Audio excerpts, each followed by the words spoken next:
3 రోజులే మొత్తం ఇదంతా నాశనం చేస్తారంటే కొడతారు ఇటు కొడతారు. అటు చూడు నెంబర్ లేదు ట్రాక్టర్. నెంబర్ ఎక్కడి మన ఎక్కడ పడుకుంటే చెప్పు 3 రోజుల నుంచి కొడతారు ఇళ్ళకి ట్రాక్టర్లు మట్టి ఇసుక మొత్తం ఇసుక కొడతారని చెప్పి ఇసుక మట్టి పనులు కూడా వ్యాన్ల కాడికి నడుతున్నాయి. ఇసుక ట్రాక్టర్లు ట్రాక్ మనం సొంతం పోసుకున్నది కదా ఇది, దీన్ని ఖరాబ్ చేస్తే ఎట్లా? ఇసుక ట్రాక్టర్లు వస్తాయి, బంద్ చేయాలి ఇళ్ళకెళ్ళి. ఇసుక ట్రాక్టర్లు వస్తాయి.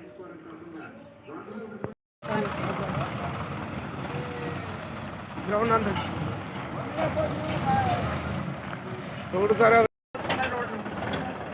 అరే పక్కన మెయిన్ రోడ్ లేదా? రోడ్ మీద